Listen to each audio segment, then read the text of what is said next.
अगले ही पल तीनों गायें रंग बिरंगी किरणों से चमकी और मनुष्य रूप में बदल गईं। उनमें से एक वही बूढ़ी स्त्री थी जिसे अर्जुन ने जंगल में पानी पिलाया था। अरे ये क्या? आप तो वही है ना जिन्हें मैंने पानी पिलाया था? बूढ़ी स्त्री मुस्कुराई और रंग बिरंगी किरणें निकलते ही वो भी एक सुंदर स्त्री में बदल गई। एक गांव में अर्जुन और मोहन नाम के दो भाई रहते थे। वो दोनों किसानी करते थे। एक दिन अर्जुन की भाभी राधा घर के आंगन में झाड़ू लगा रही थी कि तभी पड़ोस की उसकी मित्र आकांक्षा वहाँ आ गई। अरे राधा, तुझे देखकर मुझे कभी कभी बड़ी दया आती है। ऐसा क्यों बोल रही हो आकांक्षा? मैं देखती हूँ तेरा पति मोहन सुबह से लेकर शाम तक खेत में बैल की तरह जुता रहता है और मेहनत से हल चलाता रहता है, और तेरा देवर अर्जुन दिन भर अपने दोस्तों के साथ मौज मस्ती करता है। कुछ समय पहले ही तेरी सास चली गई और उनके गम में तेरे ससुर भी चले गए। तो क्या इस घर की सारी जिम्मेदारी सिर्फ तेरे पति मोहन की ही है? अर्जुन की कोई जिम्मेदारी नहीं? आकांक्षा की बात सुनकर राधा गहरी सोच में डूब गई। बात तो तुम सही कह रही हो, मेरे मन में भी यही बात चल रही थी। तू नहीं जानती दो वक्त की रोटी कमाने में कितनी मेहनत लगती है। ये क्या बात हुई कि बड़ा भाई सारी जिंदगी मेहनत करता रहे और छोटा भाई उसकी कमाई की रोटियां तोड़ता रहे। इतना कहकर आकांक्षा वहाँ से चली गई। उसकी बातें राधा के मन में घर कर गई। शाम को जब मोहन खेत से घर लौटा, राधा उसके पास आई। मुझे आपसे बहुत जरूरी बात करनी है। विवाह के बाद से मैं सिर्फ आपको ही मेहनत करते देख रही हूँ। आपके छोटे भाई को कभी भी किसी काम में हाथ लगाते नहीं देखा। आप दिन भर खेत में मेहनत करते हैं और वो आपकी मेहनत की कमाई की रोटियां मुफ्त में खाता है। मोहन गहरी सोच में डूब गया। तुम सही कह रही हो। ठीक है, कल सुबह मैं अर्जुन को अपने साथ खेत पर ले जाऊंगा। ठीक है। अगले दिन जब अर्जुन तैयार होकर जा रहा था, तभी मोहन उसके पास आया। ए अर्जुन, ओ छोटे भाई, बस बेटा, बहुत मटर गश्ती हो गई। आज से तुम मेरे साथ खेत में हाथ बटाओगे। और हाँ, मेरी बात ये नोट कर लो, अब से मैं तुम्हें मुफ्त में रोटियां नहीं खिला सकता। भाई, जब तक पिताजी थे तब तक बात और थी, अब वो नहीं रहे।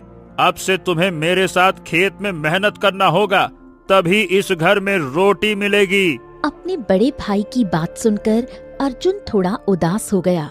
समझे? हाँ ठीक है भैया, ठीक है। उस दिन के बाद अर्जुन मोहन के साथ मेहनत से खेत में काम करने लगा। कुछ दिन ऐसे ही बीत गए। एक दिन अर्जुन खेत में काम कर रहा था और मोहन घर पर राधा के साथ बैठा आराम कर रहा था। तुम्हारे छोटे भाई अर्जुन की सारी अक्ल ठिकाने आ गई। मोहन मुस्कुराने लगा। तभी किसी ने उसके घर का दरवाजा खटखटाया। मोहन ने दरवाजा खोला तो बाहर मुखिया जी खड़े थे। मोहन अरे भाई, तुम्हारे छोटे भाई को काम करते देखकर मुझे बड़ा अच्छा लगा। वैसे जब तक तुम्हारे पिताजी थे, वो अर्जुन से काम कभी नहीं करवाते थे, बड़ा ही प्रेम करते थे उससे। हाँ तो क्या हो गया मुखिया जी? क्या वो हमेशा लाडला ही बना रहेगा क्या, कि कभी बड़ा भी होगा? हाँ ये बात तो है। देखो, दरअसल मैं तुमसे एक जरूरी बात करने आया हूँ। देखो, अर्जुन इस गांव का सबसे सुंदर युवक है और अब तो वो तुम्हारे साथ खेत में मेहनत भी कर रहा है। इस गांव का जमींदार शुरू से ही अर्जुन की सुंदरता से प्रभावित है। कल जब मैं जमींदार से मिला तो उसने कहा कि वो अपनी पुत्री का विवाह अर्जुन से करना चाहता है। ये सुनकर मोहन चौंक गया। क्या? ये आप क्या कह रहे हैं मुखिया जी? क्या क्या क्या सच में? और नहीं तो क्या, मैं बिल्कुल सही कह रहा हूँ। जमींदार ने अर्जुन को खेत में मेहनत करते देखा तो उसे बड़ा अच्छा लगा। उसे ऐसा ही तो दामाद चाहिए, मेहनती और साफ दिल। अरे उसे तो अंदाजा ही नहीं था कि अर्जुन इतना मेहनती भी है। तो फिर ठीक है मुखिया जी, लेकिन एक समस्या है।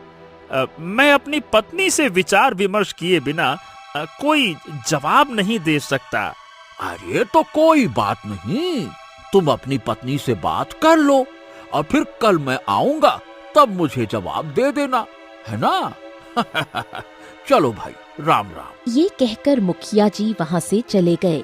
मोहन राधा के पास आया और सारी घटना उसे बताई। ये सुनकर राधा अंदर ही अंदर जल उठी। मूर्ख हो गए हो क्या? अगर तुम्हारे छोटे भाई अर्जुन का विवाह जमींदार की पुत्री से हो गया तो उसका मान सम्मान गांव में कितना बढ़ जाएगा। कभी सोचा है जमींदार का कोई पुत्र नहीं है, सिर्फ एक ही पुत्री है। अर्जुन तो उसकी सारी जमीन जायदाद का इकलौता मालिक बन जाएगा, तब तुम्हारा मान सम्मान क्या रहेगा? बात तो तुम बिल्कुल सही कह रही हो।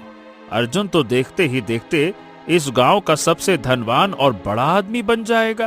अरे उसे तो बैठे बैठे ही धन दौलत मिल जाएगी, और मैं ये बिल्कुल बर्दाश्त नहीं कर सकता कि वो मुझसे आगे बढ़े।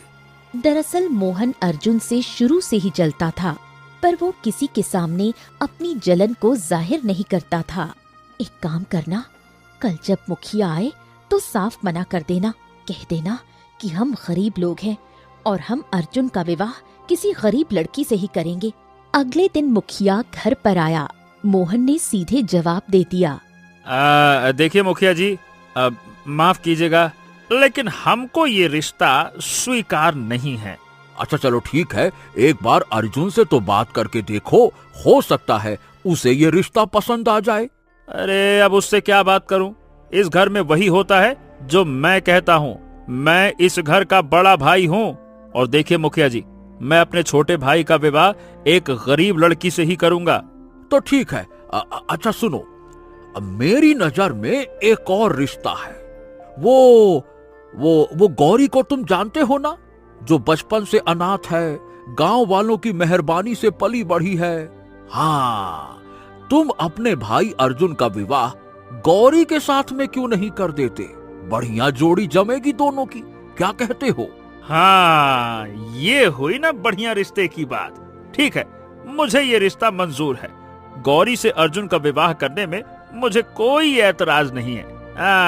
ये ऐसे रिश्ते बताना चाहिए आपको। पिछली बार पता नहीं क्या लेके आ गए जमींदार फमीदार, ऐसा ही रिश्ता चाहिए। रुकिए, मिठाई मंगवाता हूँ। ए भाग्यवान, मिठाई तो लेकर आओ। शाम को जब अर्जुन घर वापस आया, मोहन ने उसे सारी घटना बताई। आओ आओ आओ अर्जुन, आओ भाई, खुश हो जाओ। मैंने तुम्हारा रिश्ता गौरी के साथ तय कर दिया। अरे लेकिन भैया, मैंने तो सुना था कि मेरे लिए रिश्ता जमींदार के घर से आया है। अरे तो मैंने उसके लिए मना कर दिया ना, क्योंकि जमींदार बहुत बड़ा आदमी है। क्या तुम उसकी पुत्री के खर्चे उठा पाओगे क्या? नहीं तो अभी मुश्किल से ही कुछ दिन हुए हैं तुम्हें काम करते हुए, और मजदूरी करके जमींदार की बेटी नहीं पाली जा सकती। नहीं, कोई बात नहीं भैया, मैं तो ऐसे ही पूछ रहा था। आपने मेरे लिए अगर गौरी को पसंद किया है तो मुझे कोई ऐतराज नहीं है। कुछ ही दिनों में अर्जुन और गौरी का साधारण तरीके से विवाह संपन्न हो गया। एक दिन राधा उसके पास आई। देखो, नई नवेली दुल्हनों वाले नखरे छोड़ दो, आज से काम पर लग जाओ। तुम्हें हम इसीलिए ब्याह कर लाए थे ताकि घर का कामकाज आसानी से हो सके। पूरे घर की सफाई, झाड़ू पोछा, बर्तन सब करते करते मैं थक जाती हूँ। दीदी, तो क्या आप मुझे सिर्फ इसी वजह से ब्याह कर लाई हैं? तो और क्या, तुझ में पर लगे हुए हैं क्या? ज्यादा जुबान मत चला और सीधे काम शुरू कर। अब से मैं कोई काम नहीं करूँगी, सारा काम तू ही करेगी। राधा के ताने सुनकर गौरी की आंखों से आंसू निकल आए। वो चुपचाप काम पर लग गई। शाम को जब अर्जुन खेत से वापस आया, गौरी रोते हुए राधा की बातें उसे बताने लगी। देखो गौरी, मैं हमेशा से भाभी का सम्मान करता आया हूँ, इसीलिए मैं चाह कर भी उनसे कुछ कह नहीं सकता। मैं बस यही कहूँगा कि तुम उनकी बातों को मन में मत लगाया करो। एक कान से सुनो और दूसरे कान से जाने दो, कोई बात नहीं। गौरी कुछ नहीं बोली। समय ऐसे ही बीतता गया। अर्जुन अब मन लगाकर अपने खेत में काम करने लगा और कुछ ही दिनों में उनकी फसल बहुत अच्छी पककर तैयार हो गई। अर्जुन अपनी लहलहाती फसल देख रहा था कि तभी मोहन वहां आ पहुंचा। भैया देखिए ना, ऐसा लग रहा है कि हमारी फसल गांव में सबसे अच्छी होगी। तभी गांव का मुखिया वहां आ गया। अरे वाह वाह वाह वाह वाह, क्या बात है, क्या बात है। ये सब तुम्हारी मेहनत का नतीजा है, वरना मोहन तो इतने समय से खेत में मेहनत करता रहा, लेकिन उसके समय में कभी भी इतनी अच्छी फसल तो ना हुई। और अब तो मैं देख रहा हूँ कि मोहन खेत में बिल्कुल हाथ नहीं बटाता। अरे भाई, तुम ही अकेले पूरे खेत में मेहनत करते हो, तुम बहुत आगे जाओगे। शाबाश अर्जुन, शाबाश। मोहन, अरे तुम भी कुछ करो भाई। मुखिया के ये शब्द मोहन के मन में तीर की तरह चुभ गए। अर्जुन के प्रति उसकी जलन और बढ़ गई। मोहन गुस्से से पैर पटकता हुआ सीधे अपने घर चला आया।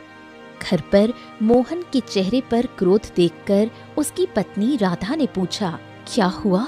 आपके चेहरे पर ये क्रोध क्यों झलक रहा है? मोहन ने सारी घटना राधा को बताई। राधा राधा राधा, मैं इतने वर्षों से खेत में मेहनत कर रहा हूँ, लेकिन वो सब मुखिया को नजर नहीं आता। आज अर्जुन ने थोड़ी सी मेहनत क्या कर ली, बस लग गया उसका गुणगान करने में। अर्जुन ऐसा, अर्जुन वैसा, अर्जुन ये, मेरा दिमाग खराब कर दिया है। ये सुनकर राधा भी क्रोधित हो गई। देखो, अभी भी समय है, तुम एक काम करो, अर्जुन और उसकी पत्नी गौरी को यहाँ से धक्के देकर निकाल दो। मुझे तो डर है कि अगर अर्जुन कुछ दिन और खेत में काम करेगा तो कहीं वो हमारा पूरा खेत ही न हड़प ले। तुम बिल्कुल सही कह रही हो, अब यही करना पड़ेगा। बहुत हो गया ससुरे को पाल कर। अर्जुन शाम को खेत से थका हारा घर लौटा। जैसे ही वो अपने कक्ष में गया, उसने गौरी को रोते हुए देखा।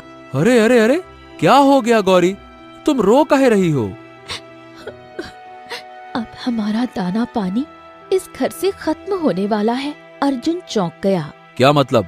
गौरी ने सारी घटना बताई और बोली, मैंने अपने कानों से सुना, राधा भाभी हमें घर से बाहर निकालने की बात कर रही थी। अर्जुन की आंखों में उदासी छा गई। हाँ, देखते हैं कल क्या होता है। अगली सुबह अर्जुन सोकर उठा ही था कि मोहन उसके पास आया। अर्जुन, देखो भाई, कान खोल कर मेरी बात सुन लो। अब तुम इस घर में नहीं रह सकते। अर्जुन की आंखों में आंसू आ गए। लेकिन भैया, मैं इस घर को छोड़कर जाऊंगा कहाँ? कहीं भी जाओ, लेकिन यहाँ से दफा हो जाओ। अब मैं तुम्हें और तुम्हारी पत्नी को इस घर में एक पल भी बर्दाश्त नहीं कर सकता। निकल जाओ यहाँ से, दफा हो जाओ। अरे लेकिन भैया ये तो बता दीजिए कि मेरी गलती क्या है? गलती? अरे तेरी गलती ये है कि तू हमेशा से आवारागर्दी करता आया है। खेत में मेहनत किसने की? मैंने।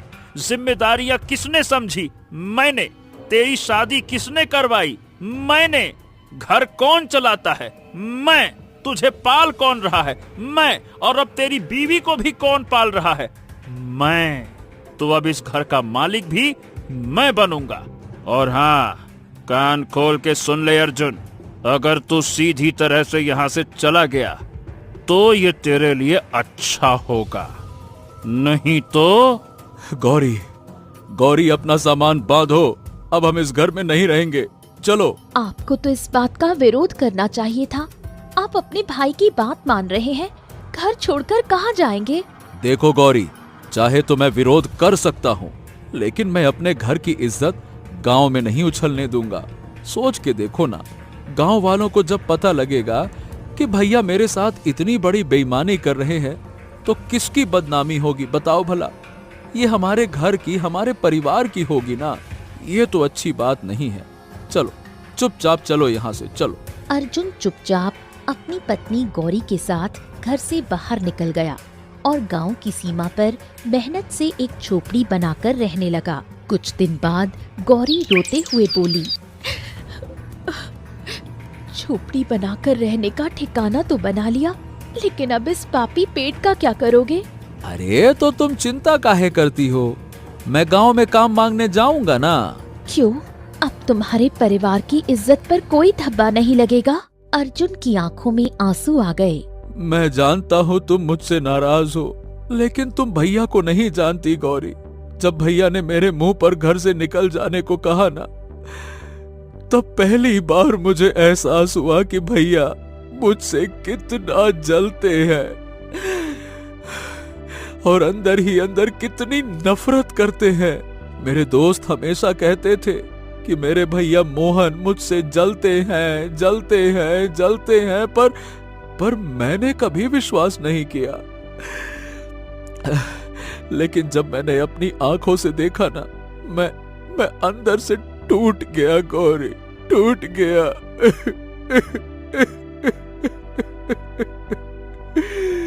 ये कहकर अर्जुन फूट फूट कर रोने लगा। गौरी भी रो पड़ी। कुछ दिन बाद गांव में भयंकर सूखा पड़ गया। अर्जुन काम मांगने मुखिया जी के पास चला गया। अब देखो अर्जुन, ऐसा है कि गांव में पड़ा है सूखा। जमीन ने अनाज उगाना बंद कर दिया है। अब जिसके पास जितना अनाज था वो सुरक्षित रखे हुए हैं, इसीलिए गांव में काम मिलना बहुत मुश्किल है। हाँ, जमींदार की हवेली में जाकर काम मांग सकते हो।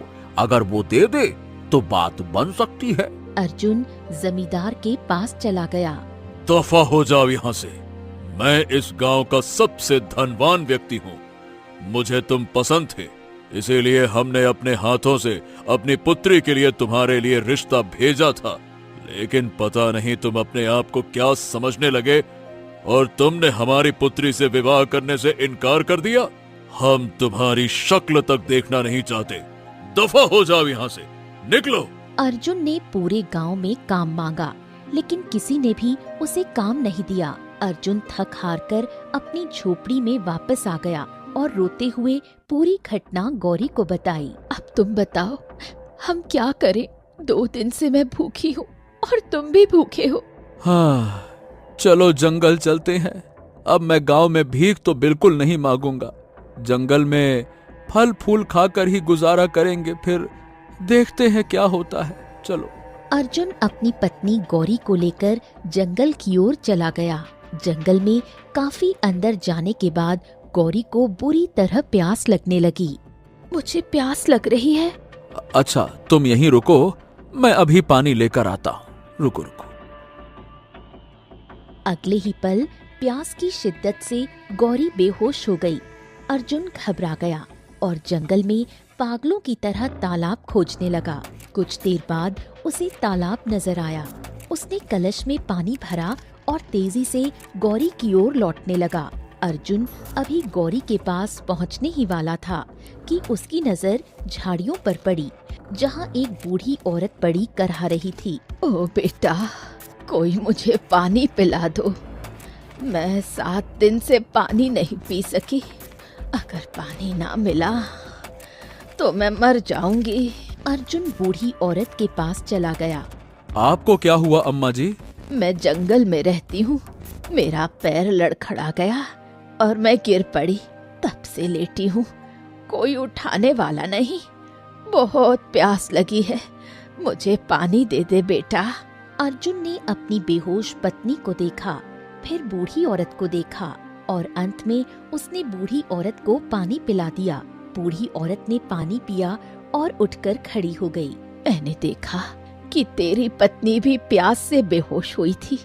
तू चाहता तो पहले उसे पानी पिलाता, लेकिन तूने मुझे पानी दिया। तेरे मन में मानवता बहुत है। तूने मेरी मदद की, अब मैं तेरी मदद करूंगी। आप मेरी मदद कैसे कर सकती हैं? पहले जा, दोबारा पानी भर कर ला और अपनी पत्नी को पिला। अर्जुन दोबारा तालाब गया, पानी भरा और गौरी को पिलाया। गौरी होश में आ गई। बूढ़ी औरत अर्जुन और गौरी को एक झोपड़ी में ले गई, जहाँ 2 गायें बंधी थीं। इन गायों को अपने घर ले जा, ये गायें तेरी किस्मत बदल देंगी। अब मैं इनकी देखभाल नहीं कर सकती। ये दोनों गायें दूध देती हैं, इतना कहकर बूढ़ी औरत वहाँ से चली गई। चलो अच्छा ही है, तुम रोज इन गायों को जंगल में चराने लाना और मैं इनका दूध निकालूंगी। दूध बेचकर हम दोनों आसानी से गुजारा कर लेंगे। अर्जुन मुस्कुराया और दोनों गायें खोलकर गौरी के साथ झोपड़ी की ओर लौटने लगा। अर्जुन और गौरी थोड़ी दूर ही चले थे कि एक पेड़ के नीचे उन्हें तीसरी गाय दिखाई दी, जो बाकी दोनों गायों की तुलना में बहुत साधारण और कमजोर थी। लगता है ये गाय लावारिस है, इसे भी अपने साथ ले चलते हैं। हाँ, लेकिन पता नहीं ये दूध भी देती होगी या नहीं। इससे क्या फर्क पड़ता है, इसे भी देखभाल की जरूरत लग रही है। अर्जुन ने बात मान ली और तीनों गायों को लेकर वो अपनी झोपड़ी लौट आए। कुछ देर बाद अर्जुन दोबारा जंगल गया और बहुत सी घास पत्तियां लाकर तीनों गायों को खिलाईं। अगली सुबह गौरी सोकर उठी। चलो अब इन गायों का दूध निकाल कर देखते हैं। गौरी एक गाय के पास गई। जैसे ही उसने उसका थन दबाया, थन से सुनहरे रंग का दूध निकलने लगा। गौरी ये देखकर चौंक गई। कुछ ही देर में उसका बर्तन भर गया।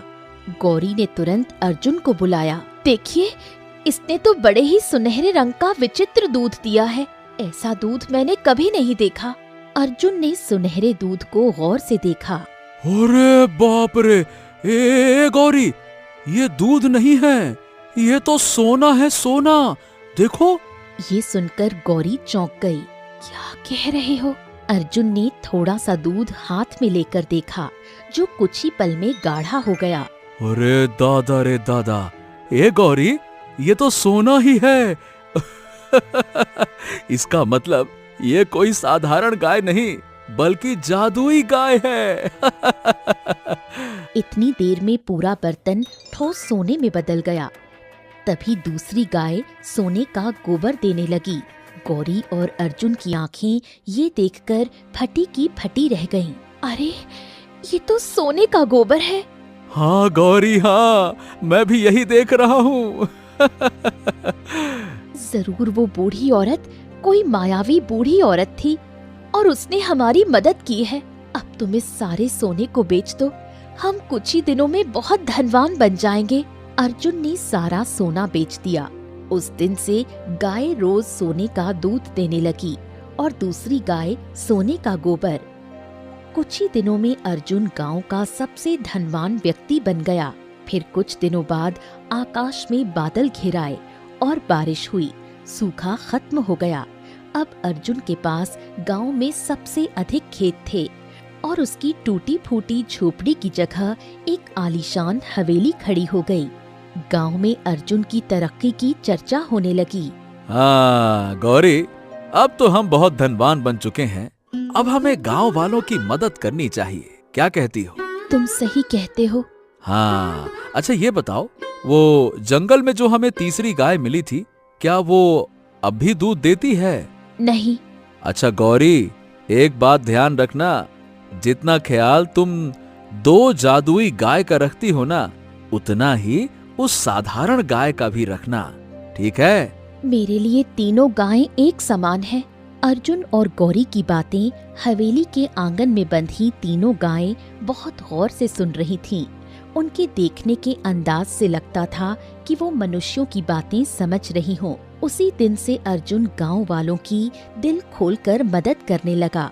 गांव वाले अर्जुन की प्रशंसा करने लगे और यही बात मोहन को नहीं भाती थी। मोहन अपनी पत्नी राधा से बोला, अरे अरे अरे अरे, राधा राधा राधा, मुझे तो ये समझ में नहीं आता कि ये ससुरा अर्जुन ये रातों रात इतना धनवान कैसे बन गया।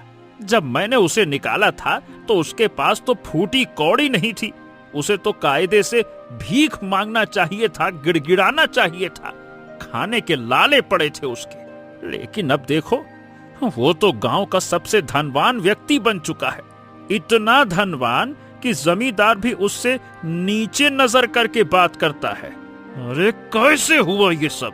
राधा गहरी सोच में डूब गई। मुझे तो कोई गहरा रहस्य नजर आता है। तुम जाकर अर्जुन पर नजर रखो, जरूर कोई ऐसा रहस्य है जो हमारे लिए जानना बहुत जरूरी है। तुम सही कह रही हो। मोहन अगले ही दिन से अर्जुन पर नजर रखने लगा। एक दिन उसने देखा कि एक गाय सोने का दूध दे रही थी, दूसरी गाय सोने का गोबर दे रही थी। मोहन दौड़ता हुआ अपनी पत्नी के पास आया। हाँ राधा, मैंने सब कुछ देख लिया। अर्जुन की गायें जादुई हैं, जादुई। अरे एक तो सोने का दूध देती है और दूसरी सोने का गोबर। हाँ। क्या? तो इसका मतलब अर्जुन के हाथ जादुई गाय लग गई? मैं ये गायें अर्जुन से छीन लूंगा। इतना आसान नहीं है। गांव वाले उसके गुणगान करते हैं। अगर तुमने उससे जरा भी ऊंची आवाज में बात की तो गांव तुम्हें ही गलत ठहराएगा। मैं जानता हूँ, पर मेरे दिमाग में एक योजना है। मैं ये बात राज्य के महाराज से कहूँगा। जब महाराज खुद उसकी गायों को छीनेंगे ना, तब वो कुछ नहीं कर पाएगा। अब तुम देखो मैं क्या करता हूँ। मोहन राज दरबार पहुंचा और राजा विक्रम को सारी घटना बताई। तो महाराज, मेरे छोटे भाई के पास में है जादुई गायें। एक देती है सोने का दूध और दूसरी सोने का गोबर। ऐसी गायें तो महाराज आपके पास होना चाहिए। बताइए भला, उसके पास है। ये बात तो तुम बिल्कुल सही कह रहे हो। राजा विक्रम ने सैनिक को आदेश दिया। सैनिकों, जाओ अर्जुन और उसकी दोनों गायों को यहाँ लेकर आओ। सैनिक अर्जुन की 2 गायों को दरबार ले आया। क्या ये दोनों जादुई गाय हैं? हाँ महाराज, मैं झूठ तो नहीं बोलूंगा, क्योंकि मेरी माँ ने हमेशा सिखाया था कि झूठ कभी नहीं बोलना। तो ठीक है, आज से ये दोनों गाय हमारी हैं। तुम जा सकते हो। ये क्या बात हुई महाराज? ये तो सरासर अन्याय है। अच्छा, तो तुम अब एक राजा को न्याय और अन्याय की भाषा सिखाओगे? दफा हो जाओ, नहीं तो हम तुम्हें कारागार में डाल देंगे।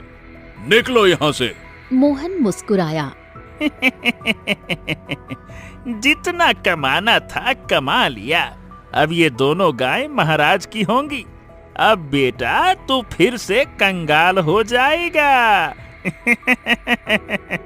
राजा ने सैनिक को आदेश दिया। सैनिकों, इस गाय का दूध निकालो।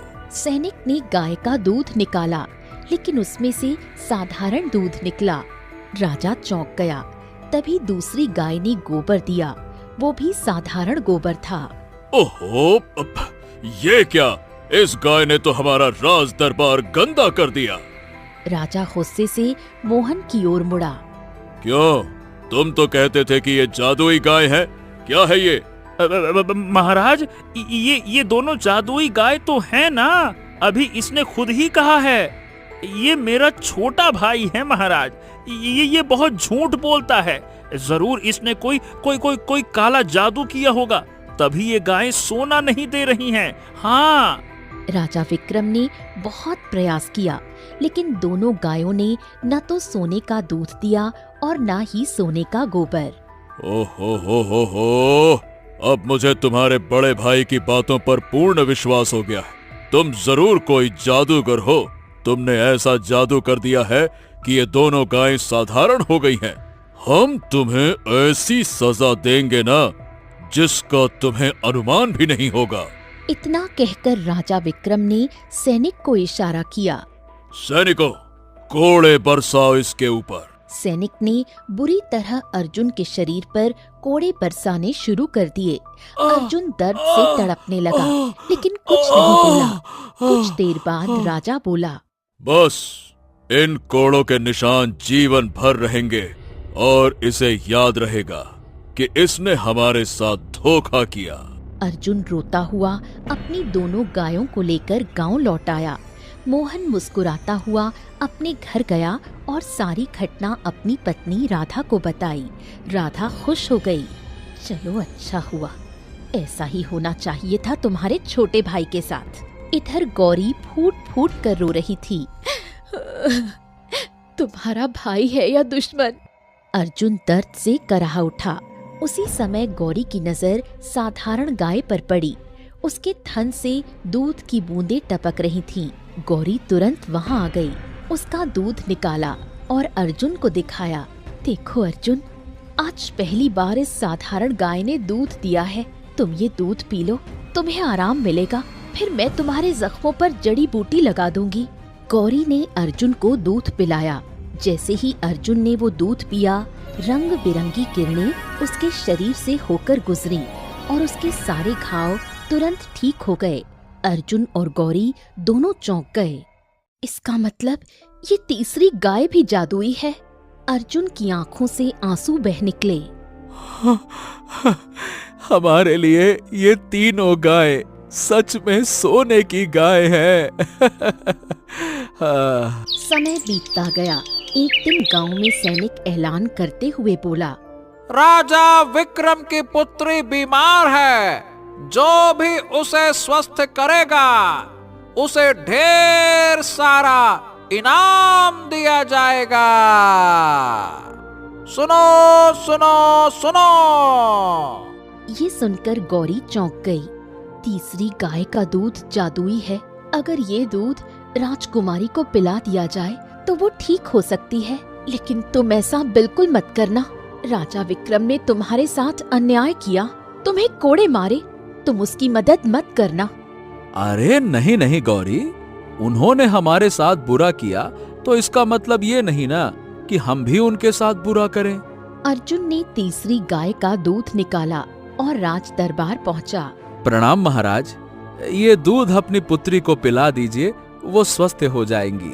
ओह, तुम तो वही हो ना जिसे हमने राज दरबार में कोड़े मारे थे। कहीं तुम इस दूध में जहर मिलाकर हमसे बदला लेने तो नहीं आए? नहीं नहीं नहीं नहीं महाराज, ऐसा तो हमने सोचा भी नहीं।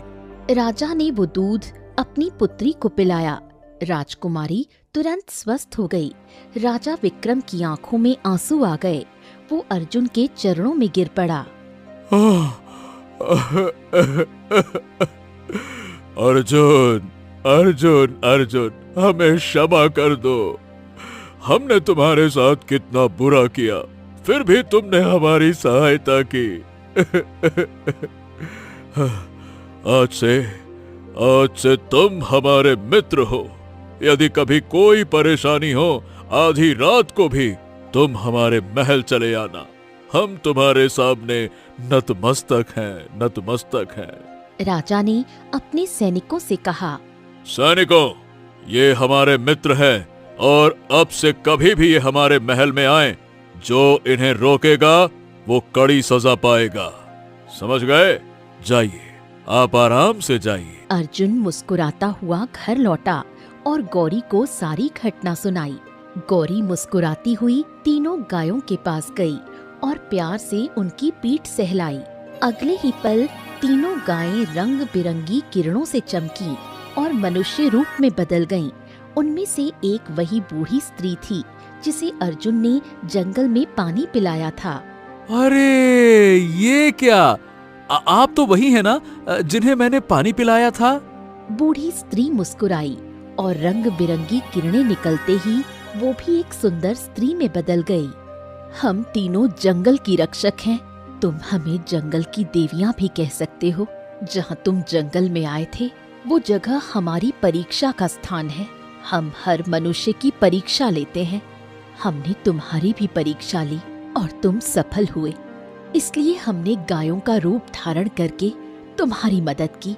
तुम्हारे पास 2 जादुई गायें थी, एक सोने का दूध देने वाली, दूसरी सोने का गोबर देने वाली और तीसरी साधारण गाय। लेकिन तुमने तीनों की सेवा एक समान की। तुम्हें नहीं पता था कि तीसरी गाय का दूध चमत्कारी है, फिर भी तुमने उसे बराबर सम्मान दिया। राजा विक्रम ने तुम्हारे साथ अन्याय किया, फिर भी तुमने उसके साथ भलाई की। अब हमारा जाने का समय है, लेकिन जब भी तुम्हें हमारी आवश्यकता पड़े, जंगल की गहराई में हमें पुकारना। हम फिर आकर तुम्हारी मदद करेंगे। तीनों देवियों की आंखों से रंग बिरंगी किरणें फूटीं और देखते ही देखते वहां ढेर सारे सोने के सिक्के, हीरे, मोती, चांदी और जवाहरात प्रकट हो गए। फिर तीनों देवियां रंग बिरंगी आभा में विलीन हो गईं। अर्जुन की आंखों में आंसू आ गए। कुछ ही दिनों में वो और अधिक धनवान हो गया। उसका भाई मोहन हमेशा गरीब रहा और जीवन भर अर्जुन से जलता रहा। कभी कभी इंसान का दिल, करुणा और मानवता भी सोने जैसी कीमती होती है, और जिसने मन से अच्छा कार्य किया उसके जीवन में हमेशा जादू लौट कर आता है। इसलिए इस कथा का नाम है जादुई 3 सोने की गायें।